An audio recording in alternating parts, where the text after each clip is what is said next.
Hello అండి, అందరికీ నమస్కారం. భారత స్వాతంత్ర ఉద్యమం కేవలం పురుషుల శౌర్య కథ కాదు, స్త్రీలు కూడా తమ జీవితాన్ని త్యాగం చేశారు. వారిలో ఒకరు నీలా ఆర్య. ఆజాద్ హింద్ ఫౌజీలో పనిచేసిన ధైర్యవంతురాలు. ఆమె జీవితమంతా సుభాష్ చంద్రబోస్ సిద్ధాంతాలను అంకితం అయ్యింది. భారత స్వాతంత్ర సమరంలో ఎంతో మంది త్యాగాలు చేశారు. వారిలో మరుగున పడ్డ ఒక గొప్ప వీరనారి పేరు నీలా ఆర్య. ఆమె ఉత్తరప్రదేశ్ లోని ఒక దేశభక్త కుటుంబంలో జన్మనిచ్చారు. చిన్ననాటి నుంచే దేశం కోసం త్యాగం చేయాలని సంకల్పం చేసుకున్నారు. నీలా ఆర్య వివాహం బ్రిటిష్ పోలీస్ ఆఫీసర్ తో జరిగింది. భర్త దేశభక్తులను అణచివేయడానికి ప్రయత్నించాడు. దేశభక్తి ముందు తన కుటుంబాన్ని కూడా త్యాగం చేశారు. స్వాతంత్ర సమరయోధులు సుభాష్ చంద్రబోస్ గారి ఆజాద్ హింద్ ఫౌజ్ ఐఎన్ఏలో చేరారు. ఐఎన్ఏలోని చాలా మంది గూఢచారులు పనిచేశారు. దానిలో నీలా ఆర్య ఒకరు. బ్రిటిష్ సైన్యం కదలికలపై రహస్య సమాచారం సేకరించి ఐఎన్ఏకి అందించారు. ఈ ధైర్య సాహసాలు బ్రిటిష్ ప్రభుత్వాన్ని కలవరపరిచాయి. చివరికి ఆమెను పట్టుకుని జైల్లో వేస్తూ తీవ్రమైన యాతనలంచారు. కానీ నీలా ఆర్య ఒక మాట కూడా బయట పెట్టలేదు. నీలా ఆర్య ఐఎన్ఏలో సుభాష్ చంద్రబోస్ గారి కోసం గూఢచారిగా పనిచేస్తూ బ్రిటిష్ సైన్యం కదలికలపై రహస్యాలను ఐఎన్ఏకి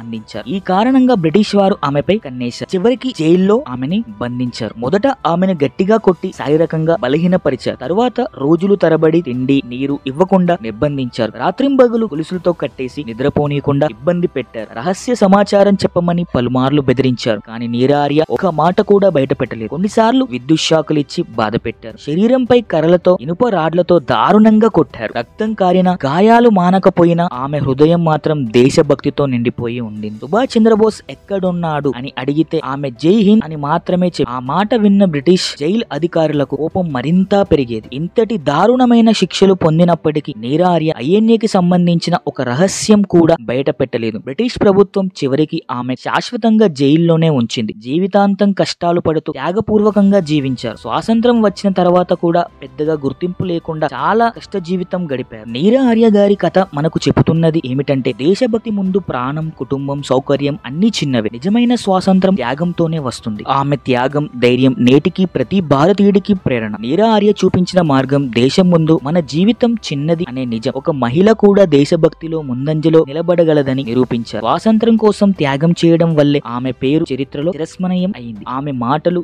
జై హింద్ నా ప్రాణం కంటే గొప్పది. నీలా ఆర్య గారి వీరత్వం మనందరికీ శాశ్వత స్ఫూర్తి. థ్యాంక్ యూ అండి అందరికీ. ఈ వీడియో మీకు నచ్చినట్లయితే చిన్న లైక్ చేయండి. మరిన్ని వీడియోల కోసం మా ఛానల్ ని సబ్స్క్రైబ్ చేసుకోండి.